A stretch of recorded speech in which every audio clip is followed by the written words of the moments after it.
Kisah ini terjadi pada tahun 2000, sebuah kenangan yang terus hidup dalam ingatan Mbak Alin meski waktu telah lama berlalu. Pengalaman ini adalah bagian dari perjalanan hidup ayahnya, Pak Tarto, yang kala itu berjualan bakso keliling demi menghidupi keluarganya.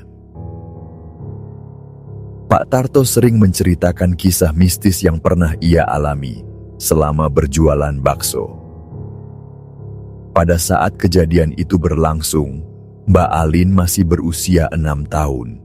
Mbak Alin merupakan anak sematawayang, satu-satunya buah hati Pak Tarto dan istrinya. Sementara itu Pak Tarto sudah menjalani profesi sebagai penjual bakso sejak tahun 1997. Selama kurang lebih 3 tahun ia mendorong gerobak bakso sederhana berkeliling dari satu desa ke desa lain untuk mencari rezeki. Dalam 3 tahun tersebut, ia telah berhasil mendapatkan pelanggan setia dari 3 desa berbeda. Setiap kali Pak Tarto mendorong gerobaknya, dagangan yang ia bawa hampir selalu habis terjual sebelum ia kembali ke rumah. Di sore hari, sekitar pukul 3, Pak Tarto biasanya mulai keluar rumah sambil mendorong gerobaknya. Menjelang malam, sekitar pukul 8 hingga paling lambat pukul 10, ia sudah kembali ke rumah dengan gerobak yang kosong. Semua baksonya telah habis terjual, dan ia merasa bersyukur karena hasil jualannya cukup untuk memenuhi kebutuhan rumah tangga, bahkan menyisihkan sedikit untuk tabungan masa depan anaknya. Namun pada suatu malam di tahun 2000, ia berpikir untuk mencoba peruntungan dengan menambah jumlah porsi bakso yang akan ia jual. Baginya, tidak ada salahnya menyiapkan lebih banyak dagangan, barangkali rezekinya juga akan bertambah. Sayangnya, keputusan itu tidak berjalan sesuai harapannya. Porsi tambahan yang ia bawa seringkali tersisa dan harus dibawa pulang kembali. Hal ini membuatnya mengalami kerugian yang cukup besar. Pak Tarto pun mulai merenungkan apa yang harus ia lakukan. Ia tidak ingin menyerah begitu saja. Akhirnya, ia memutuskan untuk memperluas rute dagangnya. Ia akan mencoba masuk ke desa keempat, sebuah desa yang belum pernah ia datangi sebelumnya, bahkan di siang hari sekalipun. Desa keempat itu cukup terpencil, jauh dari jalur yang biasa ia lalui. Meskipun jarang disinggahi, desa tersebut dikenal sebagai kawasan yang subur, dengan penduduk yang mayoritas memiliki kondisi ekonomi menengah ke atas. Pak Tarto berpikir, barangkali inilah kesempatan yang selama ini ia cari. Ia pun membawa sisa bakso dari desa pertama, kedua, dan ketiga, berharap bisa menjualnya di desa terakhir tersebut. Malam itu, ketika memasuki desa keempat, suasana terasa berbeda. Waktu sudah larut, dan gerobak sederhana yang ia dorong tampak sepi di tengah gelapnya malam. Gerobak itu masih sama seperti biasa, dengan 2 roda besar di sisi kanan dan kiri, serta 2 pegangan kayu sebagai kemudi. Sumber penerangan satu-satunya hanyalah lampu petromak yang digantung di bagian depan gerobak. Lampu kecil itulah yang menerangi jalan di depannya, memantulkan bayangan gerobak di sepanjang jalan yang ia lewati. Di sisi kanan kemudi, tepat di atas kentongan kecil yang terbuat dari tanduk sapi, terpasang sebuah kaca spion bekas mobil. Mbak Alin tidak pernah tahu apa maksud ayahnya memasang kaca spion itu di gerobak. Namun yang pasti, kentongan tersebut selalu dipukul setiap kali Pak Tarto melewati rumah-rumah di sepanjang rutenya. Bunyi itu menjadi penanda khas kehadiran tukang bakso keliling di malam hari. Pada malam pertamanya menjajaki wilayah baru itu, Pak Tarto merasakan antusiasme warga yang luar biasa. Penduduk desa tampak senang ketika melihat seorang penjual bakso datang ke kampung mereka. Dalam waktu singkat, dagangan Pak Tarto ludes terjual. Perasaan gembira memenuhi hatinya saat ia mendorong gerobak yang kini kosong kembali melintasi gelapnya malam. Setelah sampai di rumah, Pak Tarto menceritakan pengalamannya kepada sang istri. Ia berkata bahwa malam itu dagangan baksonya habis terjual. Rasa syukur memenuhi hatinya karena rezeki yang diperolehnya begitu lancar. Ia juga memberitahu istrinya bahwa besok ia berniat untuk kembali ke desa yang sama, membawa porsi bakso yang sedikit lebih banyak dari malam sebelumnya. Ia merasa yakin jika rezeki akan terus bertambah dengan usaha yang lebih keras. Lokasi desa keempat, tempat Pak Tarto menjajakan baksonya di malam hari, sebenarnya cukup jauh dari desa ketiga yang biasa ia lalui. Perjalanan menuju desa keempat tidak bisa dibilang mudah, terlebih karena jalannya masih berupa tanah yang bercampur dengan bebatuan kecil. Jika berjalan kaki, jarak dari perbatasan desa ketiga ke desa keempat dapat ditempuh dalam waktu sekitar 20 menit. Namun dengan gerobak bakso yang cukup berat, waktu tempuh itu bisa bertambah menjadi 30 hingga 40 menit, tergantung pada kondisi jalan. Sebelum memasuki desa keempat, setiap orang yang melintas harus melewati jalan pematang yang membelah rawa-rawa. Di malam hari, tempat itu berubah menjadi sangat gelap dan mencekam. Kiri dan kanan jalan hanya dihiasi ilalang tinggi, serta semak belukar yang menutupi pandangan. Suara binatang malam sering kali terdengar dari kejauhan, menciptakan suasana yang menambah rasa waspada. Setelah melewati jalan sempit tersebut, barulah seseorang akan sampai di kampung utama desa keempat. Hampir setiap malam Pak Tarto harus melewati rute itu dengan gerobaknya. Beberapa warga desa yang mengenalnya sering bertanya, apakah ia tidak merasa takut saat melintasi jalan pematang di malam hari. Mereka mengingatkan bahwa tempat itu cukup berbahaya, apalagi saat malam semakin larut. Pak Tarto biasanya hanya tersenyum dan menjawab bahwa rasa takut memang ada, tetapi demi mencari rezeki, ia harus tetap melakukannya. Ia pun selalu memohon perlindungan dari Yang Maha Kuasa agar tidak terjadi hal-hal buruk selama ia berjualan. Warga desa itu mengaku bahwa mereka sendiri jarang keluar rumah setelah jam 8 malam. Jalanan menjadi sepi dan mencekam di waktu tersebut. Karena itulah, mereka sangat senang ketika ada penjual bakso yang berani datang di malam hari. Kehadiran Pak Tarto menjadi sesuatu yang sangat dinantikan, karena tidak ada lagi pedagang lain yang berani masuk ke desa itu setelah gelap. Bakso yang dijual Pak Tarto menjadi satu-satunya jajanan yang mereka tunggu-tunggu. Meski warga desa keempat begitu antusias dengan kehadirannya, Pak Tarto tidak bisa datang di siang atau sore hari. Desa keempat selalu menjadi tujuan terakhir dalam rute jualannya.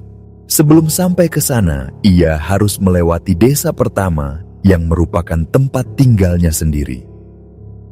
Di desa pertama, banyak pelanggan setia yang selalu mencegatnya, membuat ia harus berhenti cukup lama untuk melayani mereka. Dari sana, ia melanjutkan perjalanan ke desa kedua dan ketiga. Waktu yang dihabiskan di ketiga desa itu bisa mencapai 2 hingga 3 jam. Mau tak mau, Pak Tarto hanya bisa sampai di desa keempat pada malam hari. Bulan demi bulan berlalu, dan Pak Tarto merasa semakin senang.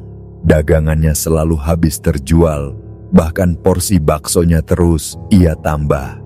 Namun ada suatu hari di mana Pak Tarto harus libur berjualan selama 2 hari karena kondisinya menurun. Demam membuat tubuhnya lemas, sehingga ia harus beristirahat di rumah.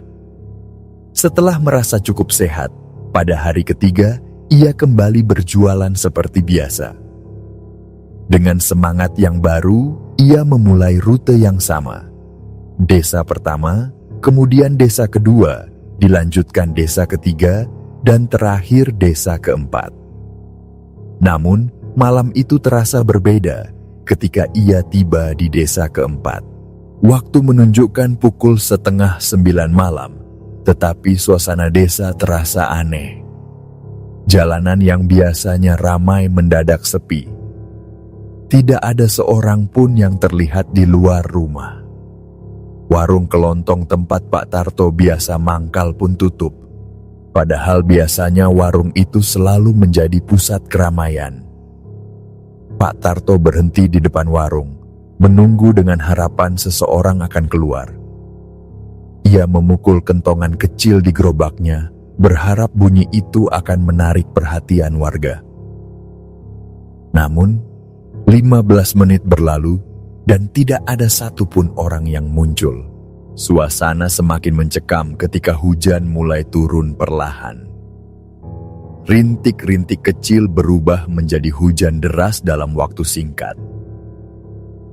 Pak Tarto tidak bisa melanjutkan perjalanan, terpaksa ia berteduh di depan warung yang sudah tertutup rapat. Hujan semakin deras, membuat suara rintikannya menutupi segala suara di sekitarnya. Pak Tarto menyandarkan tubuhnya di warung, berharap hujan akan segera reda. Tetapi sesuatu yang aneh mulai ia rasakan. Bulu tengkuknya berdiri, seakan-akan ada mata yang terus memperhatikannya dari kegelapan. Ia menoleh ke kiri dan ke kanan, berusaha mencari sosok yang mungkin ada di sekitarnya, tetapi tidak menemukan siapapun. Hampir pukul 10:30 malam, hujan mulai mereda, meski rintik-rintik kecil masih tersisa. Pak Tarto memutuskan untuk mengakhiri malam itu. Ia merasa tidak ada rezeki lebih yang bisa didapatkan dan tidak ingin menunggu lebih lama lagi di desa yang mulai terasa asing. Ia pun mulai mendorong gerobaknya di tengah hujan yang masih gerimis, bersiap untuk meninggalkan desa keempat. Untuk keluar dari desa, ia harus melewati jalan pematang yang membelah rawa-rawa. Jalurnya sangat gelap dan becek karena hujan yang mengguyur sejak sore, membuat setiap langkah menghasilkan suara percikan dari tanah yang basah. Jalan yang dilalui bukanlah jalan aspal, itu masih berupa jalan tanah yang belum sepenuhnya dikeraskan. Di tengah cuaca hujan, tanah menjadi lembek dan licin, membuat dorongan gerobak terasa jauh lebih berat dari biasanya. Pak Tarto memasuki jalan menuju pematang. Di sepanjang jalan itu, hanya ada ilalang tinggi dan semak belukar di sisi kiri dan kanan yang tertutup bayang-bayang gelap malam. Saat ia mulai melewati jalan tersebut, telinganya menangkap sesuatu. Dari arah belakang, terdengar suara langkah kaki, seperti seseorang yang mengikutinya. Ia spontan menoleh, namun tidak melihat siapapun di sana. Suara itu seakan hilang begitu ia berbalik, tetapi muncul lagi beberapa detik kemudian. Gerimis kecil yang menemani perjalanannya menambah suasana menjadi lebih mencekam. Hati kecilnya mulai merasa tidak nyaman, namun ia tetap melanjutkan langkahnya, memasuki area rawa yang harus ia lewati untuk sampai keluar desa.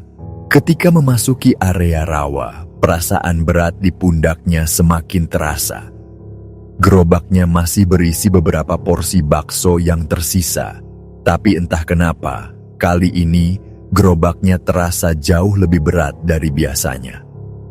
Bahkan, setiap dorongan terasa seperti sedang mendorong beban besar yang tak terlihat. Suara langkah kaki di belakangnya juga terdengar semakin dekat, seperti ada sosok yang mengikuti langkahnya. Tiba-tiba, gerobak itu berhenti dengan sendirinya.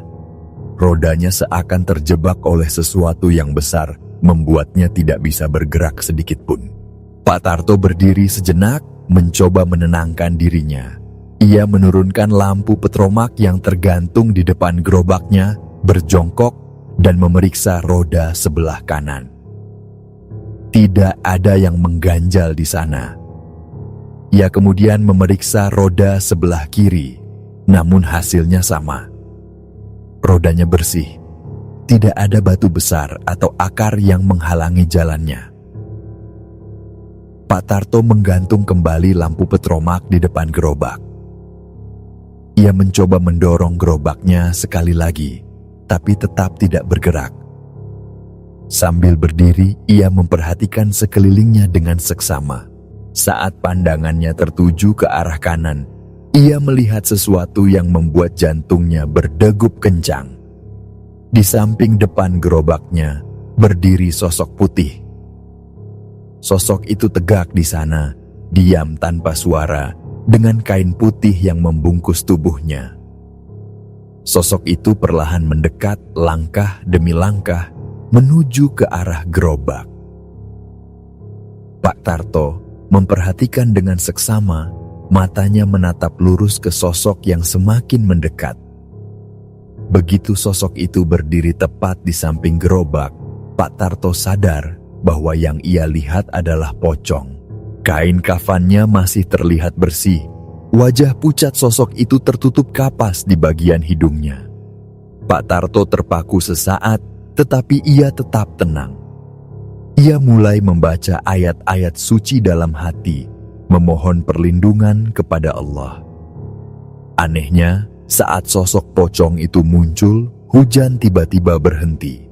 Udara yang sebelumnya basah dan dingin kini berubah, dipenuhi aroma wangi yang semerbak di sekitar tempat ia berdiri. Pak Tarto tidak merasa takut, meski rasa waspada tetap ada di dalam dirinya.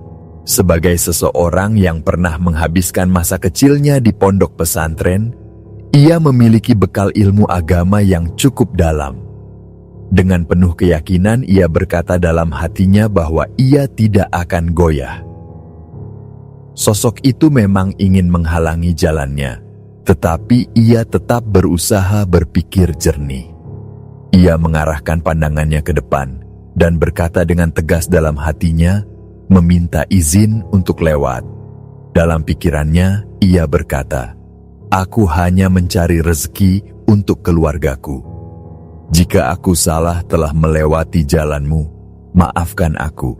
Aku hanya ingin pulang demi anak dan istriku." Dengan mengucapkan Bismillahirrahmanirrahim dan memantapkan hatinya, Pak Tarto mendorong gerobaknya sekali lagi. Kali ini, gerobak itu bergerak seperti tidak pernah ada hambatan sebelumnya. Langkah demi langkah, ia terus mendorong gerobaknya, meninggalkan sosok pocong yang masih berdiri di tempat semula. Ia tidak menoleh lagi, hanya fokus pada langkahnya hingga keluar dari area rawa tersebut. Akhirnya, Pak Tarto berhasil sampai di rumah dengan selamat. Meski malam itu dagangannya tidak habis, ia tetap bersyukur karena telah pulang dengan selamat. Keesokan harinya, ia memutuskan untuk tidak membuat terlalu banyak bakso. Ia belum siap untuk kembali ke desa keempat. Meski tidak takut, rasa was-was masih membayanginya, mengingat kejadian aneh yang ia alami malam itu. Dalam seminggu berikutnya, Pak Tarto belum juga kembali ke desa keempat. Ia ingin memastikan bahwa perasaannya kembali stabil sebelum melanjutkan perjalanan ke sana lagi. Setelah 1 minggu tidak masuk ke desa keempat, akhirnya malam itu Pak Tarto memutuskan untuk kembali berjualan ke sana. Malam itu cuaca cerah, langit terlihat bersih, tanpa hujan yang menghalangi perjalanannya. Setibanya di desa keempat, suasana terasa sedikit berbeda, namun antusiasme warga tetap sama seperti biasanya. Karena sudah 1 minggu tidak melihat Pak Tarto, warga berkerumun di sekitar gerobaknya. Mereka datang beramai-ramai, seolah sudah menunggu kedatangan Pak Tarto. Anehnya, setelah mereka mendapatkan bakso yang mereka inginkan, mereka langsung kembali masuk ke rumah masing-masing tanpa sepatah kata pun. Tidak ada yang nongkrong di pinggiran jalan. Tidak ada satupun yang warawiri di tengah kampung. Kampung itu tiba-tiba menjadi sunyi kembali, seolah tidak ada kehidupan lagi setelah kerumunan itu bubar. Pak Tarto merasa ada yang janggal dengan gerak-gerik warga malam itu. Namun, ia mencoba mengabaikan perasaan aneh tersebut. Ia merasa bersyukur karena dagangannya habis lebih cepat dari biasanya. Saat itu, waktu masih menunjukkan pukul 7 lebih sedikit, belum memasuki pukul 8 malam. Dengan hati lega, ia mulai melangkahkan kaki, mendorong gerobaknya yang kini kosong, bersiap untuk pulang. Ketika Pak Tarto meninggalkan desa, ia harus kembali melewati rute yang sama, melewati pematang dan rawa yang menjadi saksi kejadian aneh seminggu sebelumnya. Meski ia tidak merasa takut, rasa cemas tetap menyelinap di hatinya. Rasa was-was itu wajar, mengingat apa yang pernah ia alami di tempat tersebut. Suasana di sekitar pematang begitu sunyi. Kiri dan kanannya hanya ada sawah, serta semak belukar yang berdiri tinggi, berayun pelan tertiup angin malam. Saat memasuki area rawa, ia kembali mendengar suara langkah kaki yang mengikuti dari belakang. Meski tidak ada hujan, langkah-langkah itu terdengar jelas. Pak Tarto berhenti dan menoleh ke belakang, namun seperti sebelumnya, tidak ada siapapun di sana. Hanya kegelapan yang menyelimuti jalan yang ia lalui. Ia menarik napas panjang, berusaha menenangkan diri, lalu kembali melanjutkan langkahnya. Ketika sampai di lokasi tempat ia bertemu pocong minggu lalu, gerobaknya tiba-tiba berhenti. Rodanya terasa seperti tersangkut sesuatu yang tidak terlihat. Pak Tarto menurunkan lampu petromaknya untuk memeriksa roda, sama seperti yang ia lakukan sebelumnya. Namun kali ini, sebelum ia sempat memeriksa lebih jauh, dari sudut matanya ia melihat sesuatu di sebelah kanan gerobaknya. Sosok yang sama muncul kembali. Pocong yang kali ini terlihat lebih menyeramkan. Kain kafannya yang sebelumnya bersih kini terlihat lusuh dan penuh noda. Wajahnya sudah berubah, tampak mulai membusuk dengan bau menyengat seperti bangkai yang menusuk hidung Pak Tarto. Kapas yang menutupi hidung pocong itu masih menempel, tetapi wajahnya kini terlihat lebih rusak.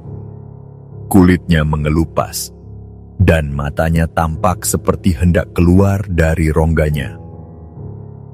Aroma busuk membuat perut Pak Tarto terasa mual. Ia membacakan ayat-ayat suci Al-Quran dalam hatinya, berharap perlindungan dari Yang Maha Kuasa. Pocong itu bereaksi dengan gerakan maju mundur, seperti mengerang tanpa suara. Mulutnya terbuka lebar, mengeluarkan suara lirih yang nyaris terdengar seperti jeritan tertahan. Matanya yang menonjol semakin terlihat jelas, membuat rasa takut di dalam hati. Pak Tarto perlahan muncul. Pak Tarto segera membaca ayat kursi, diikuti dengan surat An-Nas untuk menenangkan dirinya. Sosok pocong itu semakin menggeram, tubuhnya bergetar, seolah-olah tidak tahan mendengar ayat-ayat suci tersebut. Aroma busuk semakin menyengat, membuat Pak Tarto akhirnya tidak bisa menahan diri dan muntah di tempat. Dalam sekejap, pikirannya bercampur aduk. Ia ingin lari meninggalkan gerobaknya, namun pikiran tentang nasib dagangannya membuatnya bertahan. Dengan tekad yang kuat, ia terus membaca surat Al-Fatihah, lalu kembali mencoba mendorong gerobaknya. Perlahan, gerobak itu akhirnya bergerak. Langkah demi langkah, Pak Tarto meninggalkan tempat tersebut, meski rasa takut masih menyelimuti dirinya. Ketika ia merasa lega telah menjauh dari sosok pocong itu, matanya tanpa sadar melirik kaca spion kecil yang terpasang di gerobaknya. Di kaca spion itu, ia melihat sosok pocong masih mengikutinya, melompat-lompat di belakangnya. Gerakannya semakin cepat, seiring langkah kaki Pak Tarto, yang juga semakin cepat mendorong gerobaknya. Ia tahu sosok itu masih mengikutinya, tetapi ia tidak berani menoleh lagi. Ia hanya fokus pada jalan di depannya, berharap bisa segera keluar dari area rawa tersebut. Ketika ia sampai di desa kedua, beberapa pelanggan yang melihatnya berteriak, menegurnya dengan nada cemas. Mereka heran melihat Pak Tarto mendorong gerobaknya dengan terburu-buru. Salah satu pelanggan berteriak, "Pak, hati-hati, nanti gerobaknya terguling." Namun, Pak Tarto tidak sempat membalas. Ia terus berjalan cepat, sementara sosok pocong itu masih terlihat jelas di kaca spion. Begitu sampai di rumah, Pak Tarto segera masuk ke dalam. Sosok pocong itu menghilang di luar rumah, seolah tidak bisa mengikuti lebih jauh. Di dalam rumah ia melihat Mbak Alin yang masih kecil sudah tertidur pulas di kamarnya.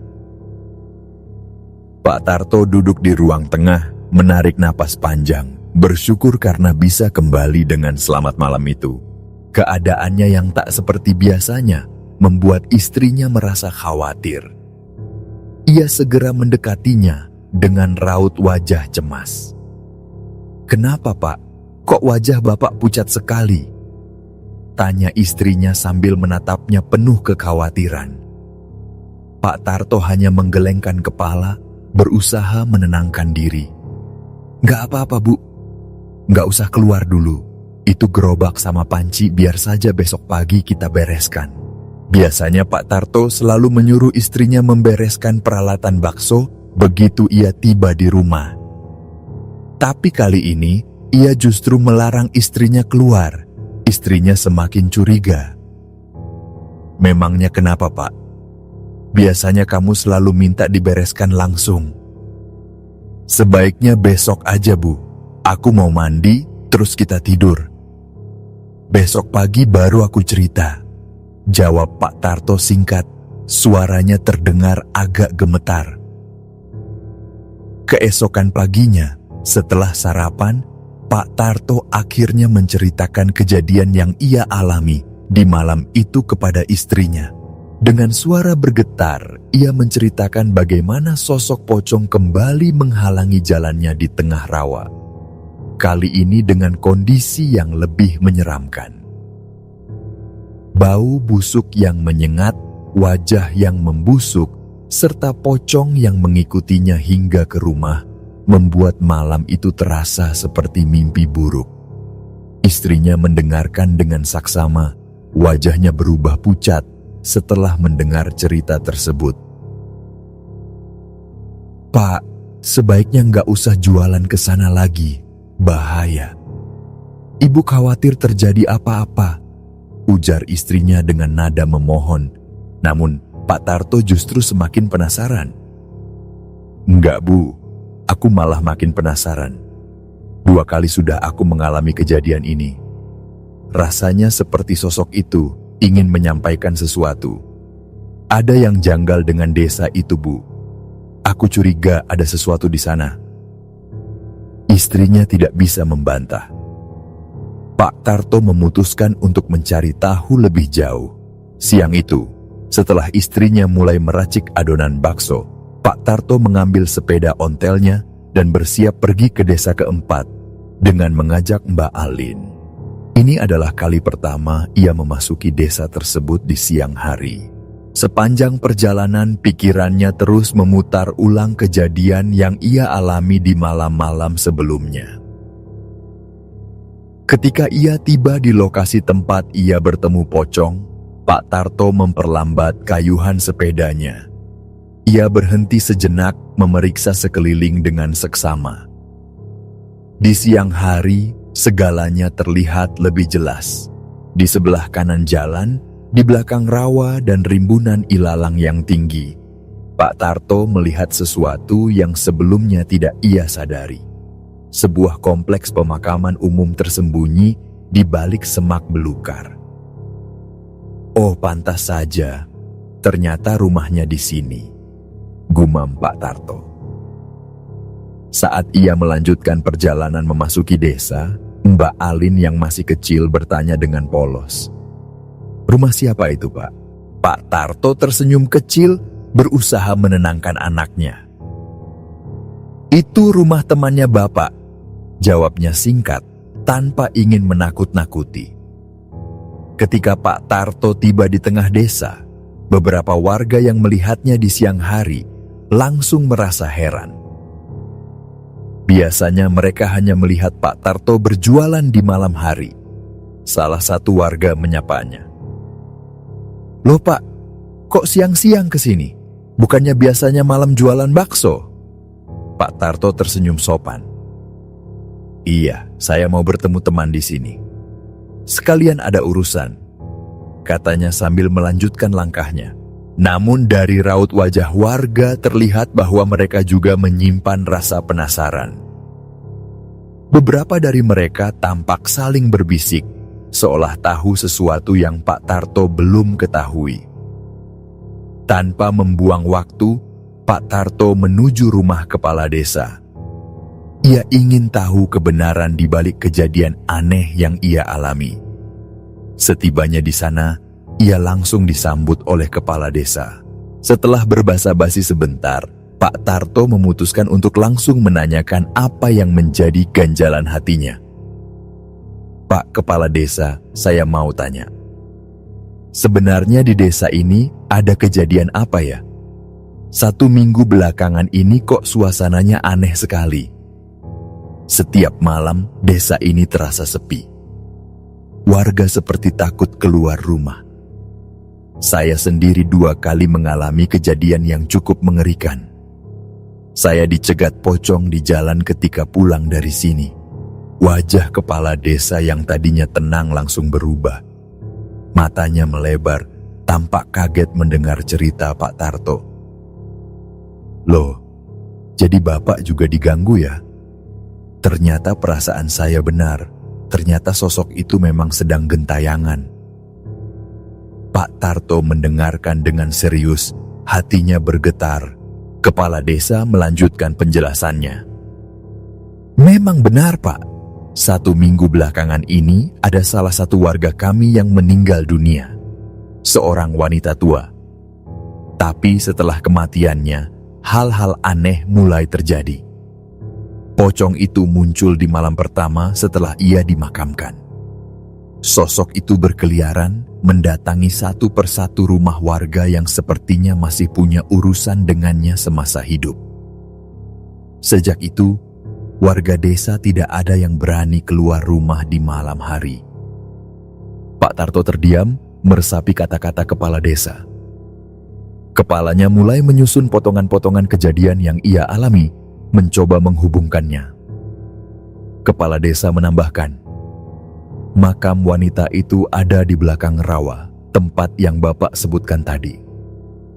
Mungkin pocong yang Bapak lihat itu adalah sosok yang sama yang juga meneror warga kami." Pak Tarto merasa ada sesuatu yang lebih besar di balik semua ini. Ia bertanya lebih jauh tentang wanita tersebut, ingin tahu masa hidupnya. Kepala desa menjelaskan bahwa wanita itu dikenal baik dan taat beribadah. Namun, 2 dari 3 anaknya terkenal nakal dan memiliki pergaulan yang buruk. Pak Tarto mulai curiga bahwa gangguan yang ia alami bukan sekadar teror arwah gentayangan, dan ia pun menanyakan apakah ada kemungkinan besar terkait dengan prosesi pemakamannya. Setelah mendengar pertanyaan dari Pak Tarto, kepala desa hanya bisa menggelengkan kepala pelan. Ia sendiri tidak mengetahui adanya kejanggalan saat prosesi pemakaman. "Saya hadir di sana, Pak. Kalau saya lihat sih, semuanya berjalan normal. Tidak ada kendala, tidak ada hambatan," ujar kepala desa dengan nada bingung. Namun, Pak Tarto tetap merasa ada yang tidak beres. Pak Tarto menatap kepala desa dengan serius. "Pak, dari penampakan pocong yang saya lihat, saya yakin ada pesan yang ingin disampaikan. Jangan-jangan tali pocongnya belum dibuka. Kalau tali pocongnya tidak dibuka, arwahnya bisa gentayangan meminta agar tali itu dilepaskan." Wajah kepala desa perlahan berubah, menyadari kemungkinan tersebut. Ia setuju dengan pendapat Pak Tarto. Kalau begitu, jangan sampai dibiarkan. Kalau benar tali pocongnya belum dibuka, kasihan almarhumah. Kematiannya tidak sempurna hanya karena kecerobohan saat pemakaman, ujarnya. Kita harus memanggil anak-anaknya dan memastikan hal ini. Kalau benar tidak dibuka, makamnya harus dibongkar dan tali itu harus dilepas. Segera kepala desa memanggil ketiga anak almarhumah untuk berkumpul. Setelah mereka tiba, kepala desa langsung menanyakan siapa yang bertugas di bagian kepala saat prosesi pemakaman. Anak pertama dari almarhumah yang saat itu memegang bagian kepala diam terpaku ketika ditanya apakah ia membuka tali pocong di kepala ibunya sebelum jenazah dikuburkan. "Kamu ingat nggak tali pocong ibumu kamu buka nggak sebelum dimakamkan?" tanya kepala desa. Anak pertama tetap diam. Ketika ditanya ulang oleh Pak Tarto, ia akhirnya mengaku dengan suara pelan. Saya nggak tahu, Pak. Nggak ada yang mengingatkan saya. Saya benar-benar tidak membukanya." Kepastian itu membuat suasana di ruangan menjadi tegang. Kepala desa menarik napas dalam-dalam, sementara Pak Tarto menundukkan kepalanya, membenarkan firasatnya. Itu berarti arwah ibumu tidak tenang. Tali pocong di kepalanya harus dibuka. Jika tidak, teror ini akan terus terjadi, ujar Pak Tarto. Pak Tarto melanjutkan. Menurut kepercayaan, tali pocong yang belum dibuka bisa membuat arwah orang yang meninggal gentayangan. Mereka akan kembali meminta tali itu dilepaskan. Sekarang satu-satunya cara adalah membongkar makam ibumu dan membuka tali pocong itu. Tapi perlu kalian tahu, cara membukanya harus dengan gigi, bukan tangan. Kata-kata itu membuat ketiga anak almarhumah saling berpandangan. Wajah mereka dipenuhi ketakutan. Setelah berdiskusi sebentar, mereka sepakat. Tidak ada satupun dari mereka yang berani melakukannya. "Kami tidak sanggup, Pak.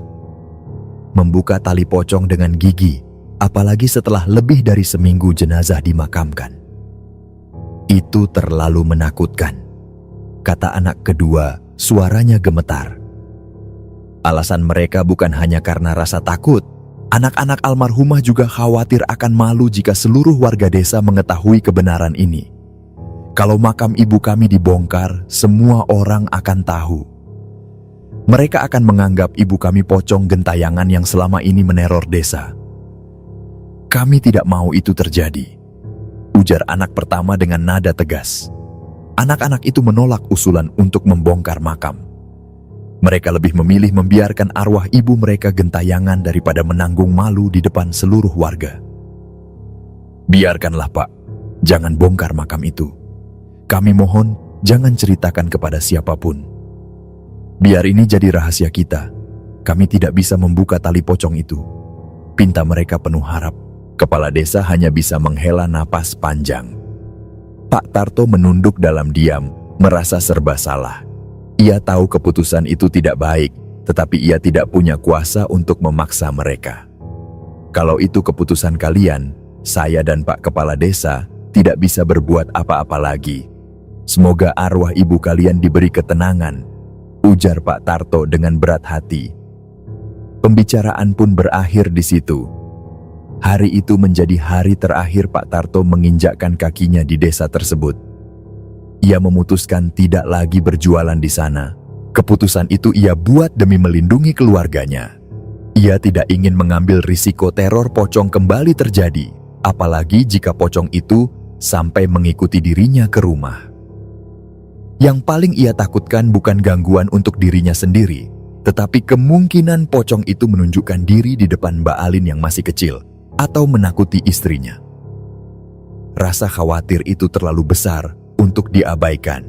Ia lebih memilih berjualan di desa-desa lain meski hasilnya tidak sebanyak ketika ia berjualan di desa keempat. Biar sedikit, yang penting aku selamat, pikir Pak Tarto. Aku tidak mau lagi dicegat oleh pocong itu. Malam-malam mencekam yang ia alami di desa keempat, kini tinggal menjadi kenangan kelam yang selalu membayangi pikirannya.